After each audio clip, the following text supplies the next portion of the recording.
உங்கள் தங்கம் வெள்ளி வைர நகைகளை விற்று பணம் பெற நம்பிக்கையான நிறுவனம் மேக்ஸ் கோல்ட். கால் 04445454545. தங்கம்னா காசு, அது விற்கணும்னா மேக்ஸ். சார், அடுத்து 12 ராசினியர்களுக்கும் தனித்தனியாக பார்த்தலாம் சார். ஸோ முதல்ல இருக்கக்கூடிய ராசி யார் அப்படின்னு பார்த்தீங்கன்னா மேஷ ராசினியர்கள் தான். இந்த மேஷ ராசினியர்கள் வந்து என்னெல்லாம் பண்ணால் தொடர்ந்து அவங்கக்கிட்ட செல்வம் தங்கும்? மேஷராசி நண்பர்களுக்கு பார்த்துட்டிங்க அப்படின்னு சொன்னால் செல்வங்கள் தங்கிறதுக்கு, செல்வங்கள் நிலைத்திருக்கிறதுக்கு, செல்வங்கள் பலம் பெறுறதுக்கு ஃபஸ்ட்டு அவங்க பிடித்து கொள்ளக்கூடிய வழிபாடு மகாலட்சுமி வழிபாடு. ஓகே. மகாலட்சுமி வழிபாடு உங்களுக்கு ஒரு பெரிய வெற்றியை தரக்கூடியதாக அமையும். மேஷராசி நண்பர்கள் பார்த்துட்டிங்க அப்படின்னு சொன்னால் கொஞ்சம் கோபத்தை குறைக்கிறது நல்லது. மேஷராசி நண்பர்கள் பார்த்துட்டிங்கன்னா வெள்ளிக்கிழமை நாள் கோயிலுக்கு போயிட்டு வர்றது நல்ல பலன்களை கொடுக்கும். மேஷராசி நண்பர்கள் பார்த்துட்டிங்க அப்படின்னு சொன்னால் வீட்டில் மகாலட்சுமி வழிபாடு பண்ணால் நிறைய செல்வங்கள் குளிக்கிற அளவுக்கு அவங்க வாழ்க்கையில் பெரிய மாற்றத்தை கொடுக்கும். ஒவ்வொரு வெள்ளிக்கிழமும் அவங்களுக்கு கிடைச்ச ஒரு பெரிய வரப்பிரசாதம்னே சொல்லலாம். சார், ஆக்சுவலி வந்து இன்றைக்கி காலகட்டத்தில் எல்லாருக்குமே தவிர்க்க முடியாத ஒரு விஷயம் அப்படின்னா பணம்னு சொல்கிறதுல எந்த மாற்று கருத்தும் இல்லை. ஸோ ஒவ்வொருத்தருக்குமே நிறைய ஆசை இருக்குது, நிறைய தேவைகள் இருக்குது. ஸோ எல்லாருக்குமே வந்து இந்த பணம் நம்மக்கிட்ட ஏன் சேர மாட்டேங்குது, நம்மக்கிட்ட ஏன் தங்க மாட்டேங்குது அப்படின்னு ஒரு பெரிய கேள்வி இருக்குது. பொதுவாக ஒவ்வொரு ராசி நேயர்களும் இல்லாமல் ஒட்டுமொத்த பொதுமக்களும் பணம் சேரணும், செல்வம் வீட்டில் தங்கணும்னா என்ன பண்ணணும்? அதாவது என்கிட்ட எல்லாமே இருக்குது, உடம்புல பயங்கர சக்தி இருக்குது, நல்ல படிப்பு இருக்குமா, பணம் தான் இல்லை. அப்போ இந்த ரெண்டும் பலம் வருமானா இல்லை.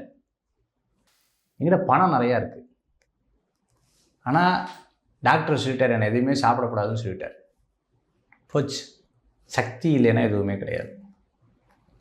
பணம் இருக்குது, பலம் இருக்குது, ஆனால் அது எப்படி எனக்கு சரியாக அதை நடத்துறதுன்னு தெரியல. ஞானம் சரஸ்வதி இல்லைன்னா போச்சு. இந்த மூன்றுமே ரொம்ப அவசியம். முதல்ல பணம் வந்து எல்லாத்துட்டையும் வந்துடுறது. இப்போது நம்ம வீட்டிலேருந்து ஒரு பெண்மணி ஒரு இடத்துக்கு போகிறாங்க, ஒரு கல்யாணத்துக்கு போகிறாங்கன்னு வச்சுப்போம். இப்போ சென்னையில் இருக்கோம், நம்ம திருச்சியில் ஒரு கல்யாணத்துக்கு போகிறாங்க. அவங்க வீட்டுக்காரோ அண்ணாவோ என்ன பண்ணுவாங்க? ஃபஸ்ட்டு எந்த பஸ்ஸுன்னு புக் பண்ணுவாங்க. பஸ்ஸில் ஏறணுன்னு என்ன சொல்லுவாங்க? பஸ் ஏறினதுக்கப்புறம் அவங்க தான் ஏற்றி விடுவாங்க. என்ன உட்காந்துட்டியா சீட்டில்? கண்ணு முன்னாடி தான் உட்காந்துருப்பாங்க. உட்காந்தாச்சா? ஓகே தானே?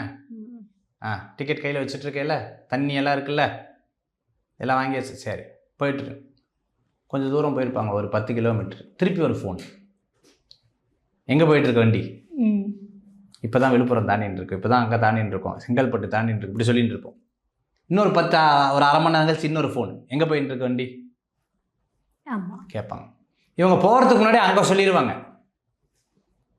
அக்கா வண்டி ஏறியாச்சு, மனைவி வண்டி ஏறியாச்சு, நீங்கள் வந்து அங்கே வந்து கூப்பிட்டுக்கோங்க, 10 நிமிஷத்துக்கு முன்னாடியே வந்துடுங்க, குழந்தையோடு வந்துட்டுருக்காங்க, வரும்போது கூப்பிட்டுக்கோங்க. கரெக்டாக இன்னொரு ½ அன் ஹவரில் திருப்பி அவங்கள கூப்பிடுவாங்க, கிளம்பிட்டிங்களா? இப்போ இதுக்கு தாண்டிட்டாங்க, பக்கத்தில் வந்துட்டு இருக்காங்க, திருச்சி பக்கத்தில் வந்தாச்சு, இன்னொரு 10 கிலோமீட்டரில் வர, நீங்கள் எங்கே இருக்கீங்க? ஒரு 10 நிமிஷம் முன்னாடி போயிருங்களேன், சத்தம் போட டென்ஷன் ஆக ஆரம்பிச்சிருவாங்க. நான் சொல்லிட்டேன், அங்கே வந்து ரெடியாக ஆள் நிற்கிறாங்க, வண்டியோடு நிற்கிறாங்க, நீங்கள் வந்தோடனே ஒன்றும் கவலைப்பட வேண்டாம், எனக்கு கூப்பிட்டு போயிடுவாங்க. இப்படி எல்லா விஷயத்தையும் ஏற்பாடு பண்ணுவாங்களா, பண்ணியிருக்காங்களா? உங்கள் அப்பா பண்ணியிருப்பார், அண்ணா பண்ணியிருப்பார், வீட்டில் பண்ணியிருப்பார், எல்லாரும் பண்ணியிருக்காங்களா? பண்ணியிருப்பாங்க, நானும் பண்ணியிருப்பேன் இல்லையா? இப்போ மகாவிஷ்ணு எங்கே அம்பாளை வச்சுருக்கார்? ஹிருதயத்தில். அந்த இதயத்தில் இருக்கிற அம்பாள் வந்து ஒரு வீட்டுக்கு போயிட்டு வரா, ஒரு வீட்டில் போய் தங்க போகிறா, ஒரு வீட்டில் போய் அவளுக்கு செல்வத்தை தரப்போறான்னா இங்கேருந்து போகிறதுக்குள்ளே எத்தனை தடவை அவர் யோசிச்சிருப்பாருன்னு பாருங்கள். நீ போனோமா வேண்டாமான்னு அவர் யோசிப்பாரா?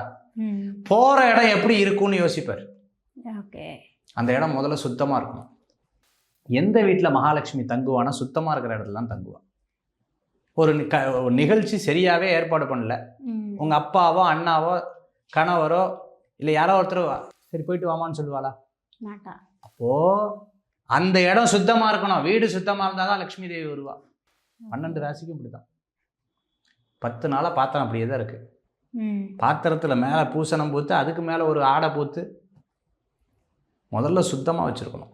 அதுதான் அந்த காலத்தில் வீட்டை சுத்தமாக வச்சுருக்கணும்.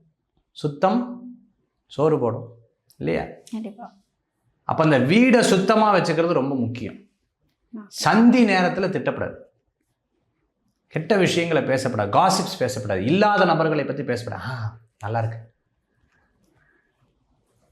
அப்படி பேசுறது தவிர்த்துக்கிறது நல்லது. அப்போ லக்ஷ்மி வரமாட்டா. காசிப்ஸ் பேசவே கூடாது வீட்டில். வீட்டில் ஓடாத வாட்ச் இருக்கக்கூடாது, உடஞ்ச கண்ணாடி இருக்கக்கூடாது, உடஞ்ச குத்து விளக்கு வச்சுக்கக்கூடாது, உடஞ்ச படங்களை வீட்டில் பயன்படுத்தக்கூடாது, பின்னமான சிலைகளை வீட்டில் வைக்கக்கூடாது, திட்டப்படாது, நெகட்டிவாக பேசப்படாது. வீட்டில் இருக்கக்கூடிய பெண்களை நம்ம வந்து மதிக்கணும். மனைவி ஆண்களை மகாவிஷ்ணுவா நினைக்கணும். நான் சொல்றது புரியுறதா உங்களுக்கு? கல்யாணம் பண்ணலேருந்து என் வாழ்க்கையே செல்ல, எங்க மகாலட்சுமி வருவா? வீட்டில் நல்ல விஷயங்களை பேசணும். காசு வந்தோடனே ஜோப்லேயே வச்சுட்டு ஜோப்லேயே போயிடக்கூடாது. சில பேர் ஜோப்லேயே வச்சுட்டு இருப்பான். இன்னைக்கு சம்பாதிச்சா ஜோப்லேயே வச்சு அடுத்த நாள் காலை ஜோப்லேயே வச்சுட்டு போயிட்டு ஜோப்லேயே வச்சுட்டு வருவா. அப்படி கிடையாது. காசை கொண்டு வந்தால் வீட்டில் சாமி படத்துக்கிட்ட வைக்கணும். வீட்டில் அம்மா கிட்டேயோ மனைவி கிட்டேயோ குழந்தைகள்கிட்டயோ பணத்தை கொடுக்கணும். கொடுத்து சேமிக்க சொல்லணும். 100 ரூபா சம்பாதிச்சா அட்லீஸ்ட் நம்ம ஒரு 20 ரூபா சேமித்து மீதி 80 ரூபா நம்ம செலவு பண்ணலாம், தப்பு கிடையாது. சேமிப்பு பழக்கத்தை வைக்கணும். வீட்டில் தண்ணியை நிறையா செலவு பண்ணக்கூடாது. தண்ணி பாட்டுக்கு ஒரு இடத்துல ஒழுகின்றே இருந்ததுன்னா போச்சு. வீட்டில் தண்ணியை நிறையா செலவு பண்ணக்கூடாது. வீட்டுக்கு நடுவில் சீமாரை போடக்கூடாது. சந்தி வேலையில் பார்த்துட்டேன்னா வாசலில் உட்காரக்கூடாது. தலகாணி மேலே உட்காரக்கூடாது. காலையில் குளிச்சுட்டு வந்தோம்னா திருப்பி அதே பெட்டில் யூஸ் பண்ணிகிட்டே இருக்கக்கூடாது. பாசிட்டிவான வேர்ட்ஸ் வீட்டில் பேசணும். காலையில் 7 மணிக்கு வேலையில் கிளம்பி போயிட்டோம்னா சாயந்தரம் 7 மணிக்கு தான் வரணும். அந்த மாதிரி வேலைகளை செட் பண்ணிக்கணும். ஒரு வேலை பத்தாது, 4 வேலைன்னா 4 வேலையை பயன்படுத்தணும். சோம்பேறித்தனமாக இருக்கவே கூடாது. அசட்டுத்தனமான பேச்சுகள் இருக்கக்கூடாது. வீட்டில் வந்து பார்த்துட்டேன் அப்படின்னு சொன்னால் மல்லிப்பூ வாசனை இருக்கணும். துர்நாற்றங்கள் இருக்கக்கூடாது. வீட்டில் வெளிச்சம் உள்ளே வரணும். வீட்டில் காலையிலும் மாலையிலும் விளக்கேற்றணும். இருண்டு கிடக்கப்படாது. வீட்டில் காலையில் எந்திரிச்ச உடனே முகம் கை கால் கலைஞ்சி குங்குமமோ விபூதியோ வச்சுட்டு பின்னாடி கதவை முதல்ல திறக்கணும். வாசலை அடுத்தது தான் திறக்கணும். ஜன்னல்கள்லாம் திறந்ததுக்கப்புறம் தான் வாசலை திறக்கணும். வாசலை திறக்கும் போது வரலட்சுமி வரலட்சுமி வரலட்சுமி வரலட்சுமி திறந்து தான் திறக்கணும். காலையில் வாசல் தெளிஞ்சு கோலம் போடணும். சார் எங்கள் வந்து ஃப்ளாட்டு, நான் கோலம் போட்டால் பக்கத்து வீடு வாசல் ஆகிடும். பரவாயில்ல, சின்ன கோலமாக போட்டுக்கலாம். சந்தி நேரத்தில் வாசலில் விளக்கேற்றணும்.